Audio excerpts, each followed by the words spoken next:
પ્રાકૃતિક ખેતી, સુખી ખેડૂત અને સમૃદ્ધ સમાજ. નમસ્કાર, હું છું પીનલ. સ્વાગત છે આપનું. કરંટ ટોપિકમાં વાત કરી રહ્યા છે આજે પ્રાકૃતિક ખેતીને લઈને અને પ્રાકૃતિક ખેતીના વધતા મહત્વને લઈને. સરકાર દ્વારા જે રીતે પ્રાકૃતિક ખેતીને વધુ પ્રાધાન્ય આપવામાં આવી રહ્યું છે, જે રીતે મહત્વ આપવામાં આવી રહ્યું છે, દરેક ખેડૂત, દરેક વ્યક્તિને પ્રાકૃતિક ખેતી તરફ વળવા માટે પ્રોત્સાહન આપવામાં આવી રહ્યું છે, ત્યારે વિધાનસભા પરિસરમાં પણ પ્રાકૃતિક ખેતીને લઈને વિશેષ પરિસંવાદ કરવામાં આવ્યો છે અને તેની સાથે જ રાજ્યપાલ દ્વારા પણ ગાય આધારિત પ્રાકૃતિક ખેતી અંગે માર્ગદર્શન આપવામાં આવ્યું છે. ગાય આધારિત આ પ્રાકૃતિક ખેતી જમીનની ફળદ્રુપતા વધારવાની સાથે સાથે આખા સમાજના લોકોના આરોગ્ય માટે પણ ખૂબ જ મહત્વપૂર્ણ સાબિત થઈ રહી છે અને પ્રાકૃતિક ખેતી એ હવે સમયની માંગ અને સ્વાસ્થ્ય માટે પણ અનિવાર્ય બની ગઈ છે, તેવું પણ રાજ્યપાલ દ્વારા ખાસ કરીને આ વિશેષ પરિસંવાદમાં કહેવામાં આવ્યું છે. રાસાયણિક ખાતરનો ઉપયોગ ન થવાથી જમીન પોચી અને ફળદ્રુપ બની રહી છે. ઝેરમુક્ત ખેતી હોવાથી જે અનાજ આ પ્રકારની એટલે પ્રાકૃતિક ખેતીમાંથી લોકોને મળી રહ્યું છે, તે સ્વાસ્થ્ય માટે પણ ખૂબ જ ફળદાયી સાબિત થઈ રહ્યું છે. ફળ અને શાકભાજી જે કંઈ પણ આ પ્રાકૃતિક ખેતીમાંથી થઈ રહ્યા છે, તે ખૂબ જ ઉત્તમ સાબિત થઈ રહ્યા છે. રાસાયણિક પ્રદૂષણ અટકે છે અને જમીન તેમજ પાણી પણ શુદ્ધ થાય છે. ખેડૂતો માટે પણ આ એક ખૂબ જ સારી પદ્ધતિ એટલા માટે છે કારણ કે ક્યાંક ને ક્યાંક જ્યારે આપણે ઓર્ગેનિક ખેતીની વાત કરીએ છીએ ત્યારે એટલે કે પ્રાકૃતિક ખેતીની વાત કરીએ છીએ ત્યારે ખેડૂતોને ઘણી બધી મોંઘવારીથી પણ છુટકારો અપાવે છે. જે પ્રકારે national mission on natural farming દ્વારા ખેડૂતોને પ્રોત્સાહક સહાય આપવામાં આવી રહી છે, તે પણ ખેડૂતો માટે ખૂબ જ મદદરૂપ સાબિત થઈ રહી છે.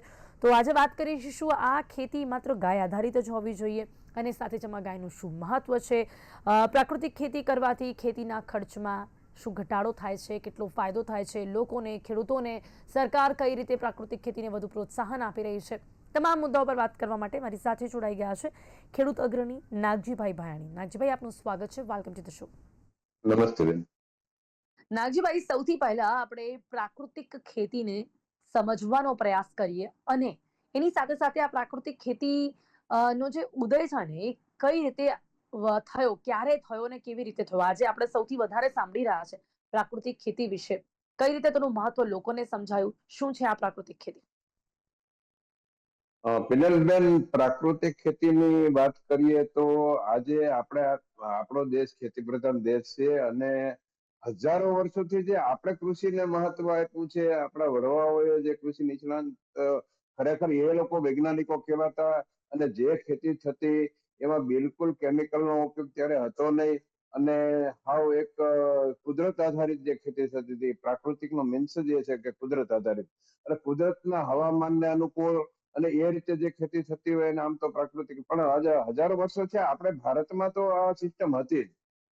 પછી જયારે પહેલી વાત હું તમને કહું, હરિત ક્રાંતિનો સમય આવ્યો અને પરદેશમાં જે રાસાયણિક ખાતરોનું મહત્વ વધ્યું અને અહીંયા પણ આપણી સરકાર, જે તે વખતની સરકારે એમના હરિત ક્રાંતિના ઉત્પાદન વધારવા માટે આ રસાયણોને આયાત કરવાનું નક્કી કર્યું અને ત્યારબાદ આપણા જ કૃષિ વૈજ્ઞાનિકોએ ખેડૂતોને એવી વાત કરી કે ભાઈ તમે આ રાસાયણિક ખાતરો વાપરો, એનાથી તમને ઉત્પાદન સારું મળશે. નો ડાઉટ જે તે વખતે સારું જ હતું. થોડું થોડું ખાતર નાખવા છતાં પણ મને યાદ છે 70ના દાયકામાં અમે DAP 5 કિલો કદાચ વાવ્યું હશે ને તો પણ સારું ઉત્પાદન હતું. એનું કારણ શું હતું? જમીન પહેલેથી કુદરતી, નેચરલી પ્રાકૃતિક જ હતી. ધીમે ધીમે એ ડોઝ વધારવો પડ્યો અને કદાચ અત્યારે તો એટલી બધી ક્ષમતાએ પહોંચી છે કે જમીનો એકદમ રસ વગરની થઈ ગઈ છે, કડક થઈ ગઈ છે અને ઉત્પાદન ક્ષમતા એકદમ ઘટી ગઈ છે. હવે માની લો અત્યારે તો કે 1.5 મણ એટલે 30, 35 કિલો એક એક વીઘે, નાના વીઘે, 16 ગુઠાના વીઘે ખેડૂતો વાપરતા થયા છે અને જયારે 5 કિલો જે રિઝલ્ટ મળે છે તે પણ અત્યારે માંડ મળે છે. બીજી વાત એ કરવો કે ખાલી જે હવામાનમાં પહેલા તકલીફો હતી અને જે પહેલાના રોગો કે જીવાતો ઓછી આવતી હતી એ પ્રાકૃતિક ખેતીના હિસાબે જ આવતી, કારણ કે જમીન તાકાતવાળી હતી, હવામાન ચોખ્ખું હતું અને આ બંનેનો પહેલાથી જ જે કઈ આપણે ખોરાક મળતો હતો, આપણા વડવાઓએ જે કઈ ખાધું પીધું અને જે કઈ થયો એ બધું તંદુરસ્તી અને એના બધાનો રાજ આ એક વિશેષ હતો. પછી આ જે રસાયણો મીંડા આવવા, રસાયણો એવા પછી ધીમે ધીમે આ કઠણાઈ ચાલુ થઈ, રોગો વધ્યા, દવાઓ જે પણ પેસ્ટિસાઇડના. નાગજીભાઈ, આ પ્રકારના રસાયણોની જરૂરિયાત ક્યારે પડવા લાગી? ચલો, પહેલા એ જ સમય હતો અને એ સમયમાં આ જ પ્રકારની ખેતી થતી હતી, પણ આ સમય ક્યારે અને કેમ બદલાયો? શા માટે રસાયણોની જરૂરિયાત પડી ખેડૂતોને? હા બેન, એ પ્રમાણે જેમ જેમ રસાયણો વધતા ગયા એવી રીતે સામે જે જીવાતો હતી, જીવાતો એ રસાયણોને સહન કરતી ગઈ. માની લો કે કોઈ રોગ આવ્યો તો વૈજ્ઞાનિકોને પૂછવામાં, વૈજ્ઞાનિકોએ એના કેમિકલ ઉપયોગ બતાવ્યો કે ભાઈ તમે આ દવા છાંટો તો આનાથી પેલું થશે. હવે એ દવા છાંટ્યા પછી જે જીવાત ઉત્પન્ન થવા માંડી જે દવાઓ હતી એને ક્ષમતા એની વધતી ગઈ. કે માની લો કે પેલા એવો સમય તો 5 મિલી પેલો નાનો મોનોક્રોટોફોસ નાખીએ તો ગમે એ ઈયળ મરી જતી હતી. અત્યારે 50 ml મોનોક્રોટોફોસ કે જલદ દવાઓ નાખીએ તો પણ મરતી નથી. એનું કારણ શું છે કે એ જીવાતો છે એ સક્ષમ થતી ગઈ દવાઓ સમય. એક સમય એવો આવ્યો કે નવા નવા ટેકનિકલ ને એ દુષ્ચક્રમાં ફસાઈ ગયો ખેડૂત અને કંપનીઓને. તો શું હતું કે નવા કેમિકલ ગોતીને ખેડૂત જેવડો વિશાળ વર્ગ જો ગ્રાહક તરીકે ઉભો હોય તો એને તો માલ વેચવો હતો. એટલે આખું કોમર્શિયલ ચક્ર, દુષ્ચક્ર ચાલુ થયો, એમાં ખેડૂત ફસાઈ ગયો. આ મારો મત છે બેન. જી બિલકુલ બિલકુલ. હવે આપણી સાથે પ્રાકૃતિક કૃષિના નિષ્ણાંત છે, ખેતીના નિષ્ણાંત છે વિનુભાઈ વરમોરા, એ પણ જોડાયા છે. વિનુભાઈ, આપનું સ્વાગત છે. મારો અવાજ આપને આવી રહ્યો છે? નમસ્કાર બેન. જી વિનુભાઈ, પ્રાકૃતિક ખેતી એટલે સુખી ખેડૂત તેવું કહી શકાય છે, અને સાથે જ ખેડૂતો પણ ખુશી અને સમાજ પણ સ્વસ્થ, અને એટલા જ માટે પ્રાકૃતિક ખેતીને મહત્વ અપાઈ રહ્યું છે. શું કહેશો, વિધાનસભા પરિસરમાં પણ પ્રાકૃતિક ખેતી વિષયક વિશેષ પરિસંવાદ કરવામાં આવી રહ્યો છે. રાજ્યપાલ પણ આ પ્રકારની ખેતી માટે માર્ગદર્શન આપી રહ્યા છે. કેટલું મહત્વ વધતું જોવા મળી રહ્યું છે પ્રાકૃતિક ખેતીનું? બેન, ખેડૂત એક ખુશ નહીં, તમામ પ્રકૃતિના તમામ જીવ ખુશ થશે એનાથી. શું કહેશો, કઈ રીતે આપને લાગે છે, પ્રેક્ટિકલી જો સમજાવવાનો પ્રયાસ કરીએ કે પ્રાકૃતિક ખેતીથી સમાજ કઈ રીતે સમૃદ્ધ થઈ રહ્યું છે? આજે તમે જુઓ, દિવસે દિવસે માણસની ઇમ્યુનિટી પાવર ઓછો થતો ગયો છે, ખાસ કરીને કોરોના પછી તો વિશેષ. પહેલાના જમાનામાં અમારા વડવાઓ, જે આપણા બધાના વડવાઓ જે હતા, 100 વર્ષ વગર દવાખાને જીવી ગયા. એને કોઈ હોસ્પિટલની કોઈ પ્રકારના રોગની કોઈ તકલીફ નહોતી. જ્યારે 1960ના દશકમાં હરિયાળી ક્રાંતિની શરૂઆત થઈ, રાસાયણિક ખાતરો આવ્યા સૌથી પહેલા તો. એનાથી પછી ધીમે ધીમે જમીન કમજોર થતી ગઈ. ફંગીસાઇડ આવી, વીડીસાઇડ અને જંતુનાશક દવાઓ. આજે ધીમે ધીમે એ જમીન જે 1960ના દશકની પહેલાની જે જમીન હતી, એ જમીન અને આજની જમીનની અંદર જમીન આસમાનનો ફરક પડી ગયો. આજની જમીન જોવો ને તો જે એરિયાની અંદર કેમિકલ ફર્ટિલાઇઝર વાળી જે ખેતી થાય છે, એ જમીનનો ઓર્ગેનિક કાર્બન 0.2 થી 0.3% કાર્બન છે. એટલે આ જમીન જ બંજર બની ગયેલી છે. તો એ જમીનની અંદર કોઈ પણ પ્રકારના માઇક્રોબ્સ નથી. છે તો એની સંખ્યા ઓછી છે. અળસિયા જેવું કોઈ દેખાતું નથી. તો આ બધા જીવો જે 1 ગ્રામ માટીની અંદર અસંખ્ય જીવાણુ જે છે, એ આ કેમિકલ ફર્ટિલાઇઝરના હિસાબે એ તમામ જીવોની સંખ્યા ઘટી છે. અમુકના તો અસ્તિત્વ મટી ગયા છે. તો પ્રકૃતિની અંદર આવા અસંખ્ય જીવો થકી એ જમીન ફળદ્રુપ બનતી હોય છે. તો આજે ફળદ્રુપ જમીન નથી, એ જમીનની અંદર પૂરા માઇક્રોન્યુટ્રિયન્ટ નથી. તો એવી જમીનની અંદર ઉગેલું અનાજ, કઠોળ, શાકભાજી એ લોકો આરોગે છે આ છેલ્લા 40-50 વર્ષની અંદર. અને એની ઇફેક્ટ આજ માનવ સમાજ ઉપર, જીવજંતુ ઉપર, પશુ પંખી ઉપર, દરેક જગ્યા ઉપર આપણને જોવા મળે છે.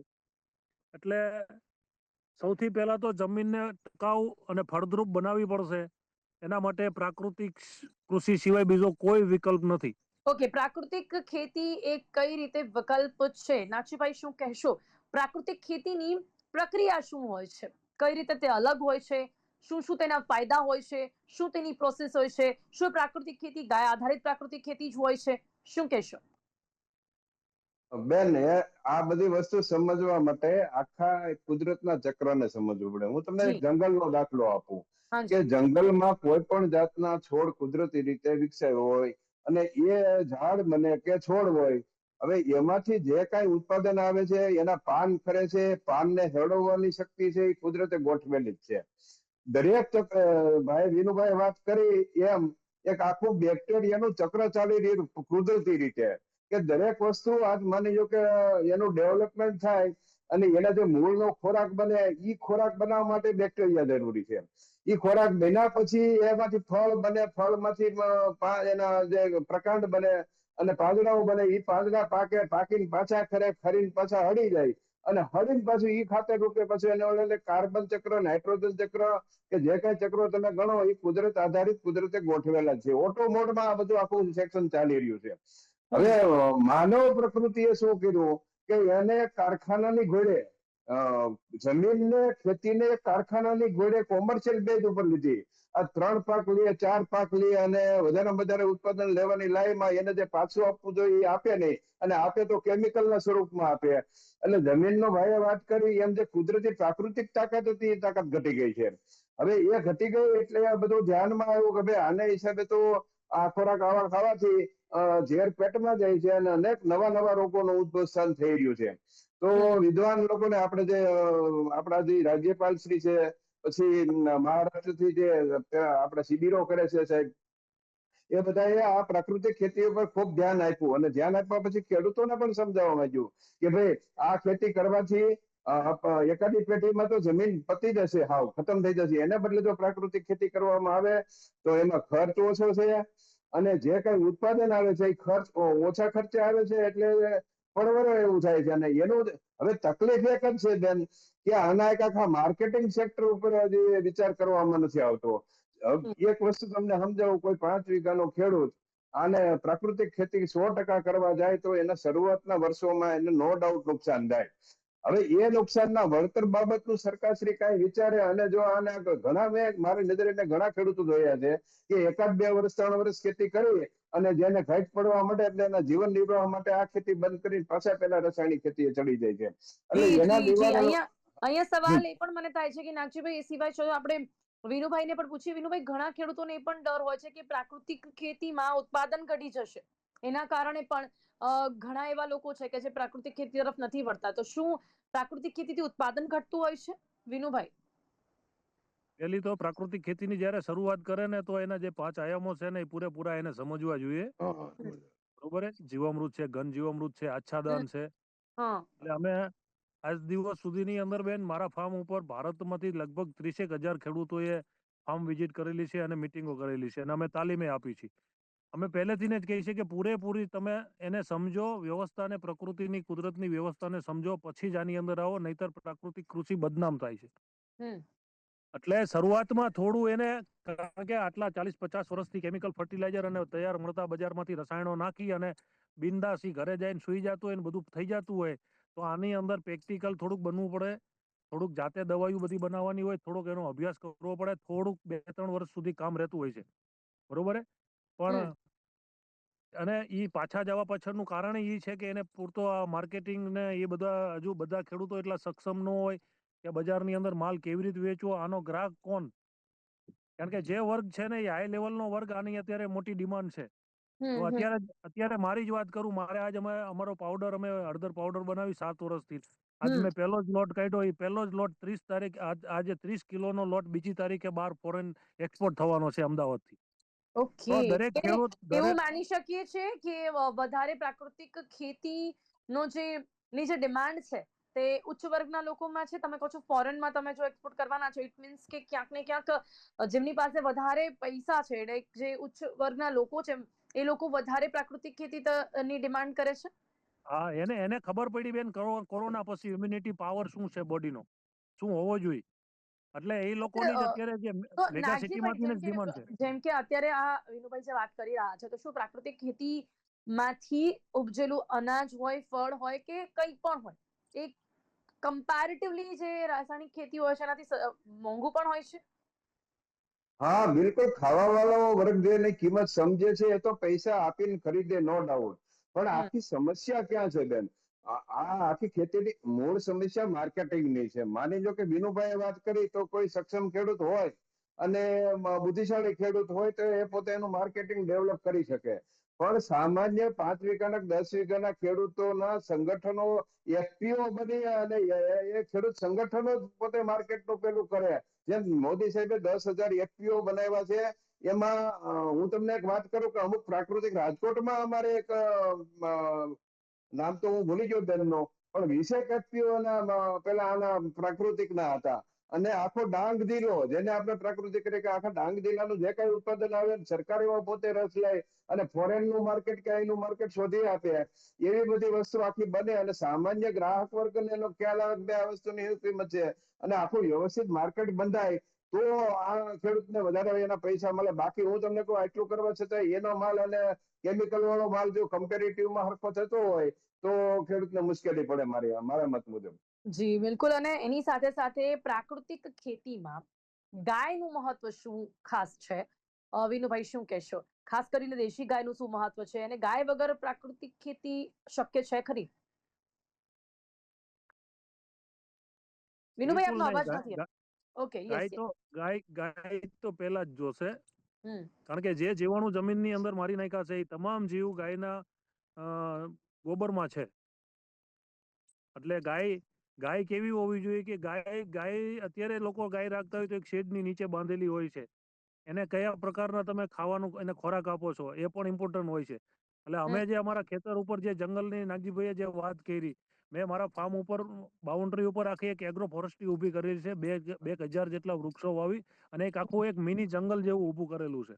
એના ઓહ. હિસાબે તમામ પ્રકારના જીવજંતુ પશુ પંખી મારા ખેતરની અંદર સ્થાયી થયા છે. હવે એના જે પાંદડાની નાગજીભાઈએ જે વાત કરી તો મારા ફાર્મોના બાઉન્ડ્રી ઉપર અત્યારે 1-1 ફૂટના એ જે સૂકા પાનનો થર પડ્યો છે કે જે જમીન જંગલની અંદર તમને જોવા મળે છે એ જમીન મારા બાઉન્ડ્રી ઉપર અત્યારે છે. તો તમામ પ્રકારના માઇક્રોબ્સ કુદરતી રીતે અહીંયા બનતા હોય છે. એ પ્રકૃતિનો ગહન વિષય છે અને એ પ્રકારનો ચારો ગાય અમારી ખાઈને આવતી હોય અને એની ઇફેક્ટ તરત જ સાંજે દૂધની અંદર અને એના ગોબરની અંદર અમને જોવા મળે છે. એટલે આવું તંદુરસ્ત ગોબર પણ હોવું જોઈએ. આ શહેરની અંદર છૂટી ગાયો મૂકી દેતા હોય અને ગટરની અંદર એ મોઢા નાખતી હોય અને એના દૂધની કે એના ગોબરની પણ એટલી બધી સારી ક્વોલિટી ન હોય. એટલે ગાયને પણ એક તંદુરસ્ત ખોરાક આપો એટલે એક જ વર્ષે હું તો એમ કહું છું કે પરિણામ જબરજસ્ત મળવાનું ચાલુ થઈ જશે. મેન ગોબર વસ્તુ છે. બાકી દૂધ તો અમે એને આપણે એને શું કહેવાય સાઈડ આવક છે એની. આવક છે એટલે. પ્રાકૃતિક જી. ખેતીની અંદર તમે જીવામૃતની અંદર તંદુરસ્ત ગોબર હોવું જોઈએ. સૌથી પહેલા ગાયને પ્રાકૃતિક બનાવવી જોઈએ. પ્રાકૃતિક એને લીલો ચારો, સૂકો ચારો. અમે અમારા ફાર્મ સિવાયનું કોઈ પણ વસ્તુ ગાયને બહારનું આપતા નથી. કોઈ પણ પ્રકારનું કેમિકલ વાળું નહીં, કાંઈ જ નહીં. એને કપાસિયાના ખોળે નહીં, કોઈ જ વસ્તુ નહીં. ફાર્મની અંદર અમારું જે અત્યારે માની લો કે ચણા બનશે તો આપ ચણાનું કેટલા 2 સમયથી નંબરની ક્વોલિટી. પ્રાકૃતિક ખેતી જ કરી રહ્યા છો વિનુભાઈ? મારે 2015 થી અને આ પ્રાકૃતિક ખેતી તરફ જ્યારે વળ્યા એનું મહત્વનું કારણ શું હતું? મેન તો જ્યારે આ કેમિકલ ફર્ટિલાઇઝર વાળી ખેતી કરતો ને ત્યારે કાયમ એવું આપણને આમ ફીલ થતું કે આટલા બધા એક પંપથી આટલા બધા જીવો સાંજે કરોડો જીવની હિંસા કરવી તો આપણે તે આટલો એક પેટનો ખાડો પૂરવા માટેથી આટલા જીવની હિંસા કરીએ તો આપણે સુખી ન થઈ. બરોબર. ઓકે, અને નાગજીભાઈ આપનું શું કારણ હતું? આપની માટે શું કારણ હતું કે જ્યારે આપ પ્રાકૃતિક ખેતી તરફ ક્યારે વળ્યા? બેન અમે પાલેકર સાહેબ સુભાષ પાલેકર સાહેબની જામકંડોરણામાં લગભગ 12 વર્ષ પહેલા એક મીટિંગ હતી 5 દિવસથી. એ મીટિંગ અમે એટેન્ડ કરેલી. ત્યારે અમને સમજાણું કે રાસાયણિક ખેતીમાં અમે શું ભૂલ કરી રહ્યા છીએ. એટલે એના હિસાબે સાહેબે ખૂબ વિગતવાર વૈજ્ઞાનિક રીતે સમજણ આપી. ભાઈ વિનુભાઈ વાત કરી એમ જ એના 5 આયામો છે, મલ્ચિંગ થી માંડીને જીવામૃત સુધીના, એ બધા આયામો સમજવાની કોશિશ કરી અને શક્ય એટલું એ રીતે અમે આગળ વધ્યા. પણ મૂળ સમસ્યા બેન હજી વિનુભાઈને એવું કહું છું કે સક્ષમ ખેડૂતો એનું માર્કેટિંગ કરી શકે છે. વિનુભાઈ વાત કરી એક્સપોર્ટ કરી શકે, પણ પ્રાકૃતિક ખેતી કરતા ખેડૂતો ભેગા થઈ અને એક એફપીઓ બનાવે, સરકાર એની પાસે પૂરતું ફંડ આપે છે, એનું માર્કેટિંગ કે ટ્રેડમાર્ક જે કઈ એક્સપોર્ટ કરવા માટેના જે કઈ સાધનોની જરૂર પડે છે સરકાર પોતે એમાં સગવડતાઓ આપે છે. એટલે પ્રાકૃતિક ખેતી કરતા ખેડૂતો ભેગા થઈ અને એક બ્રાન્ડ નેમ બનાવી અને એનું જો માર્કેટિંગ કરે તો આની વિશાળ ફલક ઉપર લઈ જવાની પૂરેપૂરી શક્યતાઓ મારી દ્રષ્ટિએ દેખાઈ રહી છે. જી બિલકુલ. અને ગ્લોબલ વોર્મિંગ અને ક્લાઇમેટ ચેન્જના સમયમાં પ્રાકૃતિક ખેતી પર્યાવરણને કઈ રીતે બચાવવામાં મદદરૂપ છે? હા બિલકુલ બેન, ક્લાઇમેટ ચેન્જ બહુ અગત્યનો મુદ્દો છે અને જે કઈ પ્રાકૃતિક ખેતીના ઉત્પાદન છે કે છોડ છે ને એ છોડમાં એટલી તાકાત આવી જાય છે. ભાઈએ વાત કરી એમ આખું આ રમત આખી બાયોટેકનોલોજીની છે. બાયોટેકનોલોજીના મૂળમાં બેક્ટેરિયા હોય છે. બેક્ટેરિયા જમીનમાં જે કાંઈ કાચો પદાર્થ પીડ્યો હોય છે એના ખોરાકના મૂળ એના ખોરાકના સ્વરૂપમાં ફેરવી પ્રકાંડ અને પાન દ્વારા અને ફળ ફૂલ દ્વારા સુધી જ્યાં પહોંચાડે છે. એ કામ કોનું છે? બેક્ટેરિયાનું. એના એ બેક્ટેરિયા એને જે એમાંથી પેલા પ્રાકૃતિક દ્રવ્યો હોય છે જે શરીરને માટે બહુ અનુકૂળ હોય છે, એ બધા દ્રવ્યો એમાં ભેગા થાય છે અને એનો ખોરાક મેં તો વાંચેલું છે કે આપણા ઋષિ મુનિઓ બેન ગાયને જવ ખવડાવતા અને એના જે છાણ મૂત્રમાં જવ આખા નીકળ્યા, ઈ જવ ધોઈ અને એની બાટી બનાવી અને ભગવાનનું ભજન મન કરતા ત્યારે એનો સાક્ષાત્કાર થતો. એટલે જે કઈ કુદરતી છે, પ્રાકૃતિક જે કઈ વસ્તુ છે એની જેટલા આજ માણસો તમે જુઓ સિટીના, તમે તો બેન સમજશો વાતને કે સિટીમાં રહેતા લોકોને પ્રકૃતિનું ખેંચાણ હોય છે. ગામડે આવે તો એને ગમે છે, જંગલ પાસે જાય તો એને ગમે છે, જળ સરોવર દરિયા પાસે જાય તો એને ગમે છે. જી બિલકુલ પ્રકૃતિ છે, પ્રકૃતિને સાચી વાત ખેંચે છે છે. આપની. સમય હવે આપણી પાસે ઓછો છે, છતાં પણ અંતમાં વીરુભાઈ, અત્યારે પણ પ્રાકૃતિક ખેતી માટે અમુક વીરુભાઈ કોઈ પડકારો હોય તો એ શું છે? સરકાર તરફથી કોઈ આશા અપેક્ષાઓ હજી વધારે, ખાસ કરીને તો ખૂબ પ્રોત્સાહન આપવામાં આવી રહ્યું છે. વિશેષ પરિસંવાદ જ્યારે વિધાનસભામાં થઈ રહ્યું છે ત્યારે ખેડૂતોની શું માંગણી, શું અપેક્ષાઓ છે પ્રાકૃતિક ખેતી માટે? મેન સમસ્યા પ્રાકૃતિક ખેતીની માર્કેટિંગની છે ખેડૂતોને. અને સોશિયલ મીડિયાના માધ્યમથી ખેડૂતો બધા મારી જેમ માર્કેટિંગ નથી કરી શકતા. અભણ ખેડૂતો હોય છે બિચારાઓને, એને પૂરતો મોબાઈલનો ઉપયોગ કરતા નથી આવડતો. આજુ મારું તમામ ખેત પેદાશ હું ઓનલાઈન માર્કેટિંગ કરું છું, બધું જ. એટલે દરેક ક્યાંક ને ક્યાંક ખેડૂતો આના વિશે વધુ જાગૃતતા લાવવા માટે માર્કેટિંગની જરૂરિયાત છે. થોડુંક ટેકનિકલી પણ હજી ક્યાંક અને હજી કનેક્ટ કરવાની જરૂરિયાત છે, જેથી કરીને લોકો જાગૃત થઈ શકે આ પ્રકારની ખેતી માટે. સમય અહીંયા સમાપ્ત થાય છે. ખાસ બેન, નીચેથી એક ખેડૂત ઉપર ફોકસ નહીં કરશો, આમ પબ્લિક જે છે, ખાનાર વર્ગ છે, એને આ વાતનું થોડુંક વધારે જાણકારી મળવી જોઈએ. નીચેથી ડિમાન્ડ નીકળશે ને એટલે ઓટોમેટિક ખેડૂતો આ તરફ પાછા વળશે. અને જી વિનુભાઈ, નાગજીભાઈ, ચોક્કસથી આપ અમારી સાથે જોડાયા તે બદલ આપ બંનેનો ખૂબ ખૂબ આભાર. Thank you so much. તો પ્રાકૃતિક ખેતી ખેડૂતો માટે તો ક્યાંક આશીર્વાદરૂપ છે જ, પરંતુ આ સમાજને પણ સમૃદ્ધ કરવા માટે ખૂબ જ મદદરૂપ છે. પ્રાકૃતિક ખેતી કઈ રીતે તમામ લોકોના સ્વાસ્થ્ય માટે પણ લાભદાયક છે અને એની સાથે સાથે જમીનની ફળદ્રુપતા માટે પણ લાભદાયક છે. તો ક્યાંક ખેડૂતોની આવક માટે પણ આ પ્રાકૃતિક ખેતી ખૂબ જ મદદરૂપ અને સહાયરૂપ સાબિત થઈ રહી છે. કરંટ ટોપિકમાં અત્યારે બસ આટલું જ. ફરીથી મળીશું નવા વિષયની સાથે. ત્યાં સુધી રજા આપશો. નમસ્કાર.